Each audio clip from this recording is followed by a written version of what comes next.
Hello, hello, and good afternoon to everyone. How are you? This is Michelle Powell with Professional Manner. My handle here is Pro Manner, and I'm here to share with you today my tips on answering rude questions. You know, it's interesting because, well, first of all, let me go back and introduce myself properly. Again, my company name is Professional Manner, and what we do is we provide corporate training and coaching for entrepreneurs in the area of etiquette to help you improve your business relationships. And so one of the questions that comes to me quite often in different forms is how to answer rude questions. Have you ever been in a situation where someone asks you a question and you feel like a deer in headlights and you're thinking in your mind, I can't believe you just asked me that. And you're thinking, how rude. Now, how do I save face and help you realize at the same time that that was awfully rude and too personal a question for you to ask me? So it's interesting. I got an email, and I'm going to share this question with you specifically, and then I will give you a couple of tips or responses to answering those rude questions. It's funny because a lot of times we are caught off guard by things because we just can't imagine that people would be so rude. However, when you anticipate, it's just like anything else. If you anticipate a problem coming, then you can plan for it. You have a plan in place. You script yourself to say the right thing, to handle it without emotion, and to maintain your professionalism, and whatever else you have to do to just carry yourself through that situation and help the other person to move on.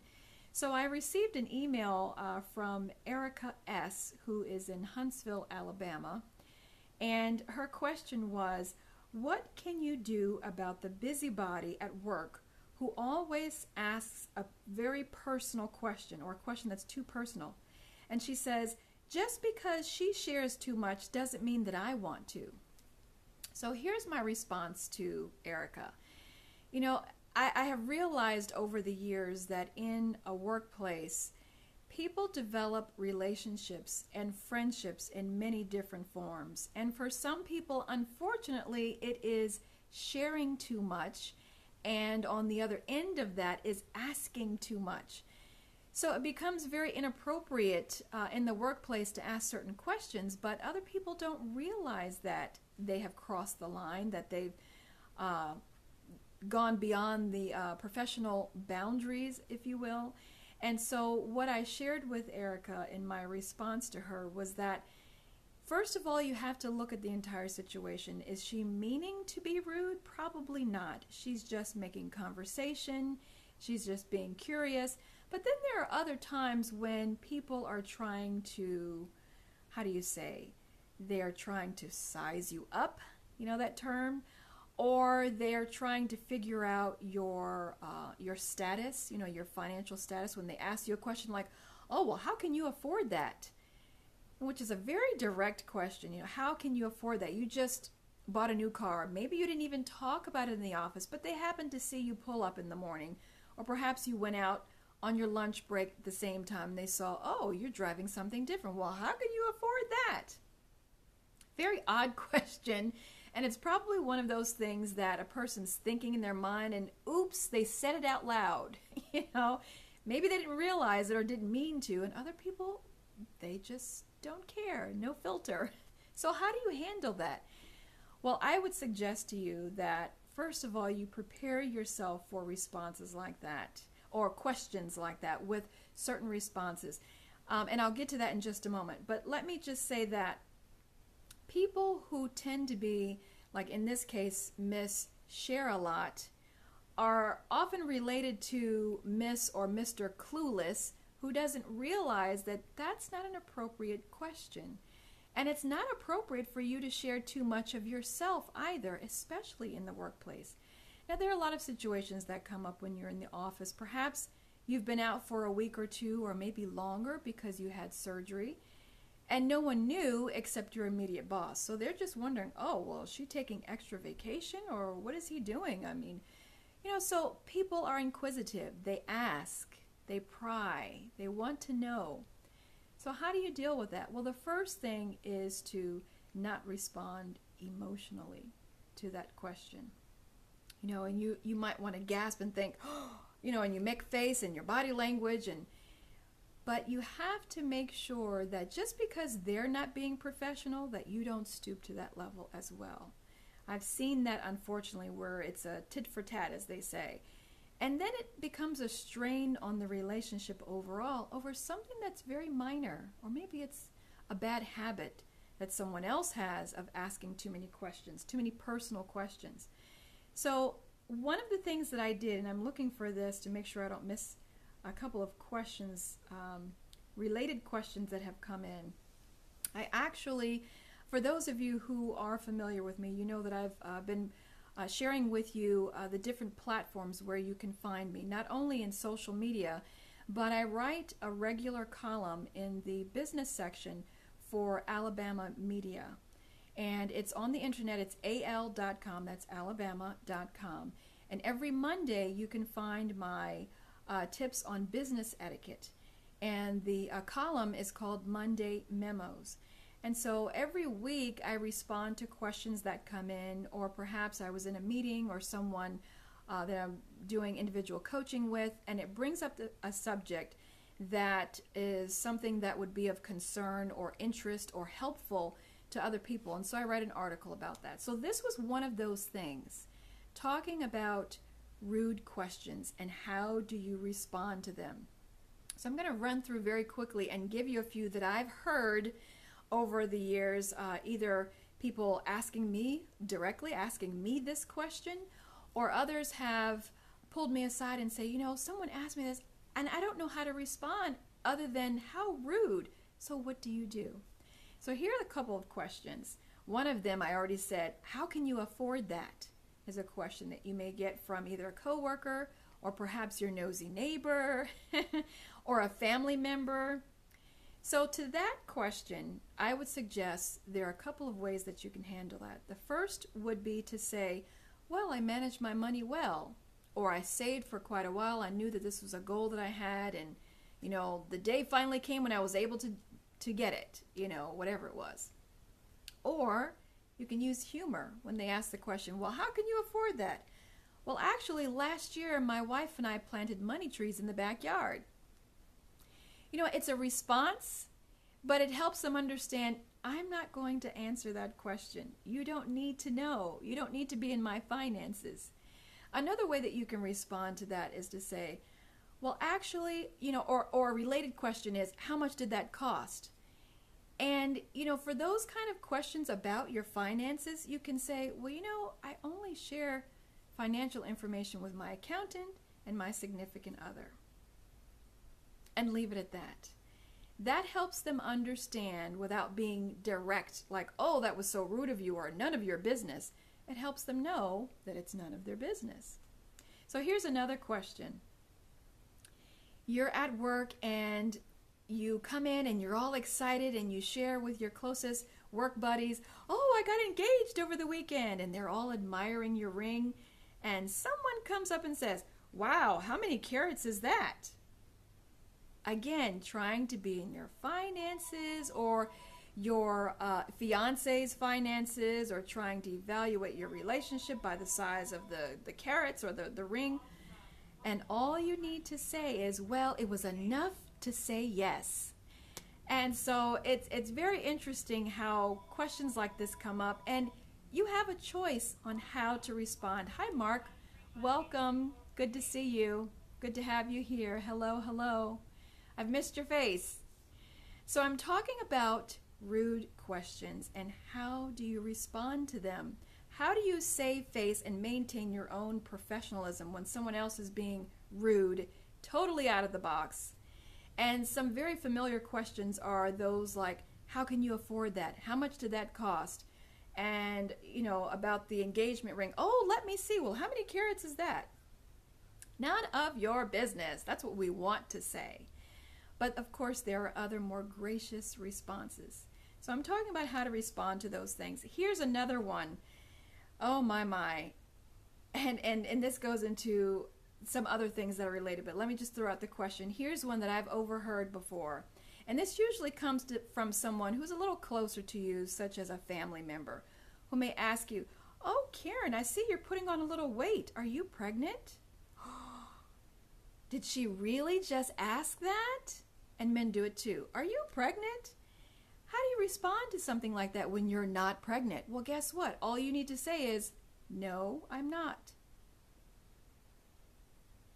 And be quiet. That usually takes care of it. "No, I'm not." And then there are crickets chirping and they think, "Oh my goodness." And they taste the leather in their mouth. Sometimes you can't get around the fact that this is a really off-putting question. And so you just have to respond the best that you can. But again, if you script yourself, you help to manage the situation and manage your emotions under conditions like that. Here's another one. And this happens at work, "You've been out for a long time. What happened to you?" Again, the real answer is none of your business. But you don't want to say that. I say, "You wouldn't believe me if I told you," with a smile. That's a good one. Yes. And you know what, Mark, you can answer that. You can respond with that for a lot of these questions, right? "You wouldn't believe me if I told you." That's a good one for how much did it cost you, or how can you afford that, or any of the others. That's a great response. So here are a couple more. Absolutely. Here are a couple more. I found this very interesting. I used to live in the South for about 10 years. I was in Alabama. I live now in the Washington, D.C. area, which is where I was born and raised. So I'm back here. And just the difference in culture moving from East Coast to the South and then back again. There's some trade-offs, and it's been very interesting, not only in social etiquette, but business etiquette as well. And I found that a very common question that occurs in a business environment in the South is to ask you about your faith. People will ask you questions like, "Oh, what church do you go to? Do you attend church?" And this is not something that I was used to growing up here in the DC area. We don't talk about religion in the workplace. That's a faux pas. But in the South, it's so much a part of the Bible Belt culture that it's not unusual for people to ask that. You hate when they ask you that. Yes, and you know why? People ask these types of questions because they're trying to figure out how to relate to you. That's really the bottom line. They're trying to decide if they like you. They're trying to decide if you have anything in common to continue the conversation or to build a relationship, right? Or if they can trust you. So on the surface, the questions may be a little innocent. And then again, there are people who just like to pry. They want to one-up you, so to speak. And so the questions, and you can usually tell in the tone and the frequency of those types of questions, whether they are the type of person who's always making a judgment or someone who's just completely clueless and has no filter and doesn't know how to ask appropriate questions. So however you find yourself in those situations, you want to be able to have a ready response. And Mark, I like what you said. "You wouldn't believe me if I told you," and just smile. That's a great response. So here are a couple others to questions like that. And sometimes, questions are so rude and in your face that you have to be, I would say, equally direct, but not equally rude. So what I mean by that is to say something such as, "Well, I'm sorry, but I don't feel comfortable answering that question." Or, "Oh my, that's a very personal question. I'm not sure how to respond to that." Or, "I'm not sure I want to respond to that." Here's another one, another question that I've heard in certain circles, and women do this to each other. I don't think men have done this to women. I'm not sure, but I've heard it among women. They're talking and, "Oh, I like your outfit. Oh, that's so nice." And then the question comes up, "Is that your real hair? Really? You just asked me that?" And the funny response is, "Oh, yes, I paid for it." I've heard that kind of response, tongue in cheek. But another response could be, "Well, you wouldn't believe me if I told you." Right, Mark? Or when someone asks you, "Is that your real hair?" wow, I will take that as a compliment and just say thank you and move on. Sometimes you have to help people to realize that's not appropriate and I'm not going to feed into that, but I'm going to help you, help us move along in the conversation. So here are a couple of other responses like that. Now, if someone is habitually asking rude questions, they're always prying, they're always trying to insert themselves in your business and that sort of thing, then you want to give them a response that is something more like, did you really just ask me that? Or, wow, I can't believe how rude that question is. Oh my goodness, let's move on. This is the person who just exacerbates you. They've gone beyond, they know they've crossed the line and they simply don't care. And all you can do is think, oh my goodness, I really need you to stop this. So you have to say, that's just too much. Or I really don't feel comfortable in sharing that much information.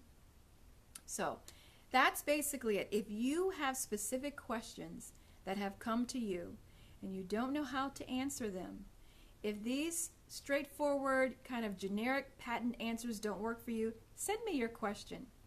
I just realized that you are broadcasting from a different room. Oh, that's so kind of you to recognize that. Yes, I am. It's a beautiful day. I wanted to work in another part of my space here, and there's a little more light here, so I thought this might be good. I'll take advantage of the natural lighting, so hopefully you can see me okay, and it's all right here. Thank you. I see that, Mark, you are popping in and out. Is there trouble with the broadcast? Please let me know if I'm freezing or anything like that, because that may have something to do with the room change as well. No, it's good. Okay, I appreciate that. Thank you very much. So that's pretty much the tip for today, how to answer rude questions. The bottom line is to prepare yourself. Have a patent answer where you can respond to any type of rude question that you just do not want to answer. And to help the person save face. One of the things that I say quite often, and I've borrowed this from another etiquette expert from years past, you may have heard of her, Miss Emily Post. One of the things that she said was that having good etiquette or having good manners means that sometimes you have to put up with bad manners from others. So I just want you to keep that in mind, that you do not allow yourself to be rattled when other people step out of the norm and ask you those rude, intrusive, embarrassing, too personal questions. And just because they share too much of themselves doesn't mean that they have the right to demand that of you. So make sure that you establish healthy boundaries for yourself. Script yourself. Be prepared for questions like that so you're not caught off guard. You don't have to give an emotional response. And you can help everyone to save face. Yes, in all things, preparation is everything. So that's it. Just a quick tip for Midday Manners. I will be back tomorrow evening to do the etiquette coaching for entrepreneurs. If you would like to join me then, please come back tomorrow evening, 7 p.m. Eastern Standard Time. I have been working on some new lessons I want to introduce, and all of this to get ready for our Entrepreneurs Boot Camp. So listen up for more information about that, and there will be some early bird specials for those of you who have been following for a while. I really appreciate you being here. And if you know an entrepreneur who may need some of these etiquette tips, and not because they're so rude or they don't get it, but because they're trying to develop a strong professional image and develop their business relationships, you do not want to miss these lessons. I assure you, because the information that I'm sharing comes from the 14 years that I've been doing this, questions coming into me from other people.